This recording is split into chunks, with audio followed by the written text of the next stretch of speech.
మీద దేవుడుగానే పుట్టినటువంటి యేసు ప్రభువుకే చేతగాల. ఏం చేతగాలి? ఈ భూమి మీద పుట్టి మీరందరికీ దేవుని క్రీస్తు దేవుని జ్ఞానమును దేవుని శక్తి అయి ఉన్నాడు. ఇప్పుడు యేసుప్రభు అధ్యాయంతో మాట్లాడుతున్నాడు, మర్చిపోకు. Who is the creator? మనసుని సృష్టించిన దేవుడు ఎవరు? మనసుని రక్షించిన దేవుడు ఎవరు? మనసును రక్షించడానికి ప్రయాసపడుతుంది ఎవరు?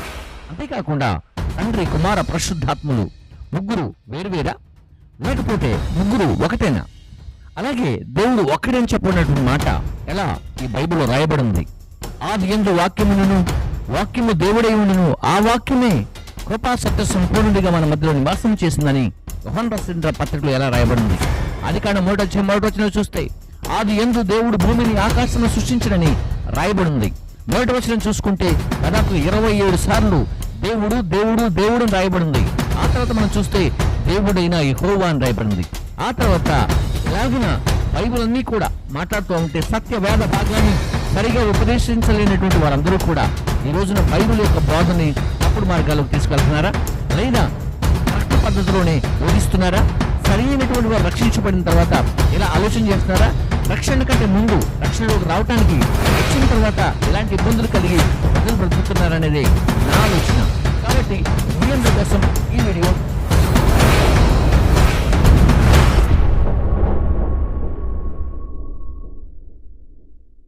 రైట్.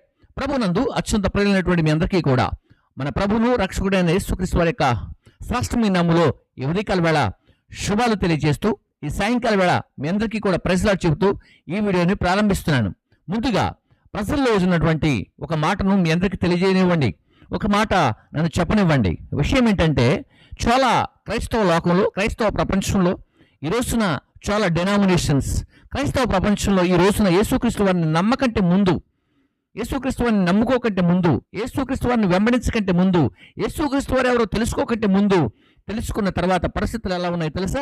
ఈరోజు తెలుసుకోకంటే ముందు ప్రాణం పెట్టినటువంటి జీవము కలిగినటువంటి దేవుడు, రక్తము కాచి ప్రాణం పెట్టినటువంటి రక్షకుడైన జీవము కలిగిన దేవుడిని పరిచయం చేసిన తర్వాత వారికి మారు మనసు, రక్షణ పొందుకోవడానికి వారికి అవకాశం వచ్చిన తర్వాత వారు మారు మనసు పొందుకొని పాపములన్నీ కూడా క్షమించబడటానికి యేసుక్రీస్తు యొక్క శ్రేష్టమైన రక్తంలో కడగబడి ఒక సంఘ సభ్యుడిగా సంఘంలో చేర్చబడిన తర్వాత అతనికి కలుగుచున్న బాధలు, అతనికి కలుగుచున్నటువంటి వేదనలు, ఇలాంటివన్నీ కూడా మనం చెప్పుకుంటూ పోతే చాలా ఉన్నాయి.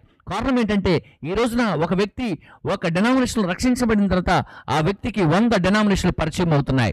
మా బోధ కరెక్ట్ అంటూ, మాదే సత్యం అంటూ, మాదే నిత్యం అంటూ, మేము చెప్పే బోధే కరెక్ట్ అంటూ, ఈ బైబిల్ గ్రంథం యొక్క సత్యం మేము చెప్పేదే సత్యం అంటూ, మా నాయకుడే పర్ఫెక్ట్ అంటూ, మా సేవకుడే కరెక్ట్ అంటూ, మా బోధకుడే కరెక్ట్ అంటూ, మా సంఘమే కరెక్ట్ అంటూ, ఇలాగున అనేకమైన బోధలు పుట్టుకొస్తున్నాయి. ఈ రోజున యూట్యూబ్ ఛానల్లో చూస్తే చాలామంది రక్షించబడిన వారు చాలామంది కాల్స్ చేయలేకపోతున్నారు. కారణం ఏంటంటే, చేస్తే ఏం చెబుతారో, అడిగితే ఏం చెబుతారో అని చెప్పేసి కూడా ఆగిపోతున్నటువంటి వారు లేకపోలేదు. కాబట్టి ప్రేమటువంటి స్నేహితులారా, సహోదరులారా, ఈ మధ్యకాలంలో మనం చూస్తున్నాం జేమ్స్ అండ్ టీమ్, అలాగే వంశీ అండ్ టీమ్, అలాగే ప్రసన్న బాబు అండ్ టీమ్, అలాగే మనం చూస్తున్నాం తన పేరు ఒక పేరు ఉంది, తను కూడా ఈ మధ్యకాలంలో ఆపరేషన్ జరిగింది, తను కూడా ఒక అనారోగ్య స్థితిలో ఉండి తను కూడా దానికంటే ముందుగా మాట్లాడినటువంటి విషయాలు. సో ఇలాగ మనం చూసుకుంటూ పోతే సేవకులందరూ కూడా వారే కాదండి, ఇంకా చాలా మంది ఉన్నారు. మా సంఘాన్ని గొప్ప అని చెప్పుకునే వాళ్ళు చాలా మంది లేకపోలేదు, మా సంఘంలో రక్షణ పొందాలనుకునే వాళ్ళు లేకపోలేదు, మా సంఘం ద్వారా రక్షణ పొందుకుంటే తిరిగి పరలోకం అని చెప్పేవాళ్ళు ఇంకా లేకపోలేదు. సో వారందరికీ నేను ఈ వీడియో చేస్తున్నాను. ఏంటి ఆ వీడియో అంటే, బైబిల్ సత్య వేద గ్రంథము మనకి బోధిస్తూ ఉంది. సత్యాన్ని ఎందుకు మనుషులు తక్లీఫ్ చేస్తున్నారు అంటే ప్రాబ్లం చేస్తున్నారు. So Telugu language, Telangana language అలా ఉంటుంది. తక్లీఫ్ అంటే మిస్టేక్ చేయడం అనమాట. సో ఎందుకు చేస్తారు అనే విషయాన్ని నేను మీ అందరికీ ఈ రోజున హృదయపూర్వకమైన శుభాలు తెలియజేస్తూ స్పష్టంగా తెలియజేయాలని అనుకుంటున్నాను. విషయం ఏంటంటే, బైబిల్ అసలు ఏంటి, పరిశుద్ధ గ్రంథం అంటే ఏంటి అని అంటే, మనం చూసుకుంటే దేవుని ప్రజలారా, బైబిల్ గ్రంథం అంటే ఏంటి అనే విషయాన్ని కనుక మనం ఖచ్చితంగా చూసుకుంటే, మనిషి యొక్క నిర్మాణం, బైబిల్ ఇట్స్ ఎ బైబిల్, మనిషి యొక్క నిర్మాణం, ఒక మనిషిని సృష్టించిన జీవము కలిగిన దేవుణ్ణి పరిచయం చేస్తూ ఉంది. నిర్మాణం, మనిషి యొక్క నిర్మాణం. రెండు మనం చూస్తే నిర్మించబడిన మనిషి యొక్క పతనం. వన్స్ అగైన్, మనిషి యొక్క పతనం. ఏ మనిషి నిర్మించబడినటువంటి మనిషి యొక్క పతనం. దేవుడు క్రియేట్ చేశాడు మనిషిని, మనిషి పతనమయ్యాడు. ఓకే, ఈ రెండు జరిగాయి. తిరిగి మనిషిని కట్టడం, లేకపోతే మనిషిని మరలా నిర్మించడం. ఏం నిర్మించడం అంటే ఆత్మీయతలో నిర్మించడం. ముందుగా వ్యక్తిని నిర్మించినప్పుడు మనిషి ఆత్మీయతలోనే ఉన్నాడు. ఓకేనా. రెండు, పడిపోయాడు. ఎక్కడ పడిపోయాడు? ఆత్మీయ స్థితిలో పడిపోయాడు. జీవము కలిగిన దేవుడు మరలా ఆ మనిషిని కట్టడానికి, తిరిగి నిర్మించడానికి ప్రయత్నం. ఆ తర్వాత మనం చూస్తే నిర్మాణానికి కావలసినటువంటివి, మనిషి పడిపోయిన మనిషి ఎలా పడిపోయాడో, సో తిరిగి కట్టబడటానికి ఆ వ్యక్తికి కావలసినవి ఏంటి అంటే మారు మనస్సు. తిరిగి చెబుతున్నాను, మారు మనస్సు. ఓకేనా, రైట్. ఆ తర్వాత మనం చూస్తే తిరిగి తండ్రి యొద్దకు చేరటానికి, అంటే ఏ మనిషి అయితే పతనమయ్యాడో, ఏ మనిషి అయితే నిర్మించబడ్డాడో, ఏ మనిషి అయితే తిరిగి కట్టబడుతున్నాడో, ఏ మనిషి అయితే తండ్రి యొద్దకు వెళ్ళాలనుకుంటున్నాడో, తిరిగి నీ తండ్రి ఫలానా అని తెలుసుకున్న తర్వాత ఆ తండ్రి దగ్గరకు వెళ్ళటానికి ఏం చేయాలనే విషయాలు బైబుల్ తెలియజేస్తూ ఉంది. It's true. Okay, right. ఇప్పుడు మనం గమనిస్తే ఈ ఈ ఈ మనిషికి కావలసినవన్నీ కూడా, అంటే సత్యమైనటువంటి జీవము కలిగిన దేవుడే ఏర్పాటు చేశాడు. సో అందులో కొన్ని విషయాలను నేను తీసుకురావాలని కూడా మీ అందరికీ గుర్తు చేస్తాను. ఎక్కడి నుంచి నేను మొదలు పెట్టాలంటే ఆదికాండం నుంచి యాక్చువల్గా మొదలు పెట్టాలి, కానీ అంతగానో చెబితే మీరు వినలేరు. కాబట్టి కొంత షార్ట్గా మీకు అర్థమయ్యేటట్టుగా నేను నేర్పించాలని ఇష్టపడుతున్నాను. వీలుగా ఉంటే మరొక వీడియో నేను చేస్తాను. గమనించండి, బైబిల్ని వెంబడించేవాళ్ళు, అంటే బైబిల్ని వెంబడించేవాళ్ళు విశ్వాసులు, సేవకులు, బోధకులు, నాయకులు, ఎవరైనా, సో మెనీ పాస్టర్స్, సో ఎవరైనప్పటికీ కూడా వారందరూ కూడా ఏంటి, అసలు ఏం నమ్మాలి అని అంటే గమనించండి. ముందుగా బైబిల్ యొక్క మూల సూత్రం ఏమండి, బైబిల్ యొక్క బేసిక్స్ ఏంటి నమ్మాలి అంటే, మనం సువార్త ప్రకటించినప్పుడు, లేకుంటే మనం పాటలు పాడినప్పుడు, మనము వాక్యం చెప్పినప్పుడు, మనం సంఘాన్ని కట్టినప్పుడు, మనం సహవాసాన్ని నిర్మించినప్పుడు, మనం ప్రతిరోజు కూడా మన బోధ యేసుక్రీస్తు వారి పైన ఆధారపడి ఉంటుంది. మన మాట రక్షకుడైన జీవము కలిగినటువంటి యేసుక్రీస్తు వారి పైన ఆధారపడి ఉంటుంది. అంతేకాకుండా క్రైస్తవ జీవితానికి బేసిక్స్ ఏంటంటే యేసుక్రీస్తు వారే నిర్మాణకుడై ఉన్నాడు. కాబట్టి మనము యూజ్ చేసే ప్రతి పదం కూడా యేసుక్రీస్తు వారిని మాట్లాడిన తర్వాతనే మాట్లాడుతూ ఉంటాం. మనము యేసుక్రీస్తు వారిని పరిచయం చేసి ఆయనకి రక్షణలోకి వచ్చిన తర్వాతనే యెహోవా ఎవరో తెలుస్తూ ఉంది, పరిశుద్ధాత్మ ఎవరో తెలుస్తూ ఉంది. అంతేకాని క్రైస్తవ బేసిక్స్ అంటే బైబిల్లో ఉన్నటువంటి ప్రతిదీ కూడా యేసుక్రీస్తు వారు లేకుండా ఎవరు కూడా యేసుక్రీస్తు వారి బైబిల్ దగ్గరకు రాలేరు. కాబట్టి ప్రేమటువంటి స్నేహితులారా, అర్థం చేసుకోవడానికి ప్రయత్నం చేయండి. ఈ విషయాలు మీరు గుర్తు చేసుకోండి. అసలు బోధ ఏది శ్రేష్టమైన బోధ? ఎప్పటికీ దాదాపుగా 7-8 నిమిషాలు అయిపోయింది. చూద్దాం. యేసుక్రీస్తు శరీరధారి అయి వచ్చనని ఒప్పుకొనని వంచకులు అనేకులు లోకములో బయలుదేరి ఉన్నారు. అర్థమవుతుందా? యేసుక్రీస్తుల వారు శరీరధారి అయి వచ్చాడని ఏం చేయాలట? ఒప్పుకోవాలి. ఒప్పుకోనటువంటి వారు చాలామంది ఉన్నారు. సో వారితో మనకు పని లేదు. ఒప్పుకున్నటువంటి వారితో మనకు పని ఉంది. అది బైబిల్ కూడా పని ఉంది. చూద్దాం. ఉన్నారు, రైట్. ఇప్పుడు ఏం వచనం? అట్టివాడే వంచకుడును క్రీస్తు విరోధి అయి ఉన్నాడు. మేము మీ మధ్య నెరవేర్చినటువంటి కార్యములను చెడగొట్టుకొనక మీరు పూర్ణ ఫలము పొందున్నట్లు జాగ్రత్తగా చూసుకోండి అని చెప్పేసి యోహాన్ గారు చెబుతూ 9వ వచనంలో చెబుతున్నారు. క్రీస్తు బోధయందు నిలిచియుండక దానిని విడిచి ముందుకు సాగు ప్రతివాడును దేవునిని అంగీకరింపనివాడు. క్రీస్తుతో దేవుని పరిచర్య ముడిపడి ఉంది. క్రీస్తుల్లో దేవుని పరిచర్య ముడిపడి ఉందని ఇక్కడ రాయబడుతూ ఉంది. గమనించండి. అంగీకరింపనివాడు, ఆ బోధ యందు నిలిచియుండువాడు తండ్రిని కుమారుని అంగీకరింపనివాడు. ఎవడైనను ఈ బోధ తేక, ఏ బోధ? యేసుక్రీస్తు వారు శరీరధారి అయి వచ్చాడని నమ్మాలి. ఆయన తండ్రి అయినటువంటి దేవుడున్నాడని కూడా నమ్మాలి. తండ్రి అనే పదాన్ని నమ్మాలి. అంతేకాకుండా ఇక్కడ ఏం చెబుతున్నాడు అంటే, ఎవడైనాను ఈ బోధ తేక మీ యొద్దకు వచ్చిన ఎడల వానిని మీ ఇంట చేర్చుకునవద్దు, మనకి శుభములు కూడా చెప్పవద్దు. అంటే ఇంత స్పష్టంగా ఇక్కడ బోధన గురించి మాట్లాడాడు.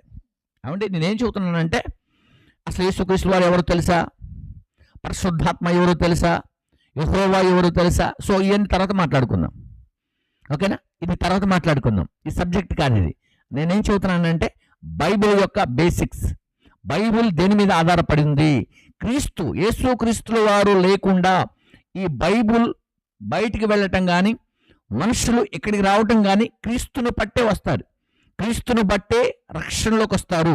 క్రీస్తుని బట్టే, యేసుక్రీస్తు వారు చేసినటువంటి త్యాగమును బట్టే మనుషులు జీవము కలిగినటువంటి దేవుడైనటువంటి యెహోవా కావచ్చు, యేసుక్రీస్తు వారు కావచ్చు, పరిశుద్ధాత్ముడు కావచ్చు, ఈ బైబిల్ వెంబడించడానికి యేసుక్రీస్తు వారి యొక్క త్యాగమే ప్రతి మనుష్యుడిని కూడా ఇక్కడికి తీసుకొస్తుంది, బైబిల్ దగ్గర తీసుకొస్తా ఉంది. సో ఇక్కడ ఈ టాపిక్లో మనము చాలా అవుతా ఉంది సమయం కనుక 2 విషయాలు నేను మీకు గుర్తు చేస్తాను. యేసుక్రీస్తు వారు ఏం చెబుతున్నారు అంటే, ఇక్కడ గమనించండి. మరి తండ్రి అంటే ఏమని చెబుతున్నాడు ఇక్కడ అంటే, ఆ బోధయందు నిలిచి ఉండువాడు తండ్రిని, కుమారుని అంగీకరించువాడు అన్నాడు. యేసుక్రీస్తు వారి యొక్క బోధలో తండ్రి కుమారులు ఉన్నారని చెప్పారు. ఇప్పుడు యేసుక్రీస్తు వారు ఏం చెప్పారంటే, నేను వెళ్తున్నాను, మరలా తిరిగి ఈ భూమి మీదకి వస్తాను. ఓకే, భూమి మీద కంటే మధ్యాకాశానికి, ఓకేనా? రైట్. ఇప్పుడు నేను వెళ్తున్నాను, మరి మిమ్మల్ని ఒంటరిగా విడిచిపెట్టను అని ఆదరణకర్తను పంపించాడు. ఆదరణకర్త భూమి మీదకి వచ్చి పాపమును గురించి, నీతిని గురించి ఒప్పింపచేసి ఆ వ్యక్తిని క్రీస్తు పేరట, క్రీస్తులోనికి, క్రీస్తు సహవాసములోనికి నడిపిస్తున్నాడు. అర్థమవుతుందా? సో ఇది బైబిల్ యొక్క సత్యవేద గ్రంథము యొక్క స్థితి. అయితే పాత నిబంధన కాలంలో ఉన్న వారందరూ కూడా, పాత నిబంధన కాలంలో ఉన్న వారందరూ కూడా వారి యొక్క నీతిని బట్టి, పరిశుద్ధతను బట్టి, పవిత్రతను బట్టి వారందరూ కూడా జీవ గ్రంథమందు లిఖించబడ్డారు. ఓకేనా?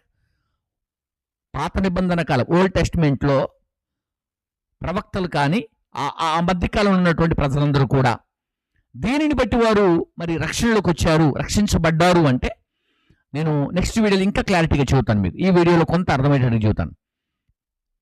ఏం చెప్పారు ఇక్కడ అంటే, దేని ప్రజలారా వినండి, చక్కగా వినండి. పాత నిబంధన కాలంలో ఉన్న ప్రజలందరూ కూడా, పాత నిబంధన కాలంలో ఉన్న ప్రజలందరూ కూడా జీవ గ్రంథము యొక్క, జీవ గ్రంథము, ఆ గ్రంథము యొక్క ఆ లిఖితపూర్వకమైనటువంటి గ్రంథములోకి వాళ్ళు ఎలా చేర్చబడ్డారంటే, నీతిని బట్టి, పవిత్రతను బట్టి, పరిశుద్ధతను బట్టి వాళ్ళు చేర్చబడ్డారు. ఓకేనా? రైట్. ఇప్పుడు కొత్త నిబంధన కాలంలోకి వచ్చిన తర్వాత, గొర్రెపిల్ల యొక్క జీవ గ్రంథమందు రాయబడుతున్నారు. ఈ గ్రంథంలో వీరి పేర్లు రాయబడుతున్నాయి. అర్థమవుతుందా? పాత నిబంధనకి కొత్త నిబంధనకి కూడా డిఫరెంట్ ఇది. అర్థమైందా? జీవ గ్రంథం ఉంది, గొర్రెపిల్ల యొక్క జీవ గ్రంథము ఉంది. సో మరి ఇది ఎక్కడ ఉందని కూడా మీరు అడిగేవాడు కూడా లేకపోలేదు దాని బిళ్ళారా. కాబట్టి ఈ సమయంలో ప్రకటన గ్రంథం 20వ అధ్యాయం 15వ వచనంలో చూస్తే జీవ గ్రంథం రాయబడి ఉంటుంది. అలాగే ప్రకటన గ్రంథం 12వ అధ్యాయం 8వ వచనం, అలాగే 21, 27లో గొర్రెపిల్ల యొక్క జీవ గ్రంథం రాయబడింది. ఎందుకు రాయబడింది ఇక్కడ? ఈ మాట మనం మరి అర్థం కావాలి. మీకు మధ్యలో విడిచిపెడితే బాగోదు కదా. ఒక మాటను నేను చదివి వినిపించిన తర్వాత 7:14, ప్రకటన గ్రంథం 7:14లో, ప్రకటన గ్రంథం 7వ అధ్యాయం 14వ వచనాన్ని నేను చదివి వినిపిస్తాను, క్లోజ్ చేస్తాను. నెక్స్ట్ వీక్లో చూద్దాం.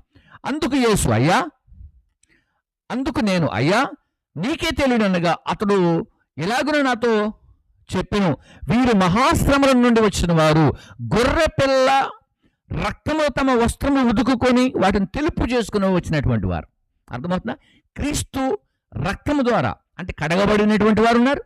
ఆ కాలంలో పవిత్రత, పరిశుద్ధత, నీతిని బట్టి శుద్ధి చేయబడినటువంటి వారు ఉన్నారు. కాబట్టి ఇలా తండ్రిని చేరుకోవటానికి మనకు అవకాశాలు కలిగించాడు పరమ తండ్రి అయినటువంటి, శ్రీము కలిగినటువంటి మహాతండ్రి. కాబట్టి ఈ సమయంలో కొట్లాటలన్నీ పక్కన పెట్టి ఒకసారి ఈ వాక్యం వైపు మీరందరూ కూడా హృదయపూర్వకంగా వినాలని కూడా నేను కోరుకుంటున్నాను. ప్రేమ స్నేహితులారా, మీరందరూ కూడా ఈ సత్యవేద వాక్యాన్ని అర్థం చేసుకోండి. దయచేసి డినామినేషన్లు కానీ ఇలాంటి ఫీలింగ్స్ కానీ పెట్టుకోకుండా పరలోకం చేరుకోవటానికి మరి పడిపోయినటువంటి వ్యక్తి ఎలా పరలోకానికి చేర్చబడాలనేదే సత్యవేద గ్రంథము యొక్క వాస్తవమైనటువంటి వాక్య పరిచర్య లేక బోధ. సో ఆ బోధలో మీరందరూ కూడా ఉండాలని కూడా నేను కోరుకుంటూ ఈయన మాటలు ముగిస్తున్నాను. May God bless you. అందరికీ కూడా శుభాలు కలుగును గాక.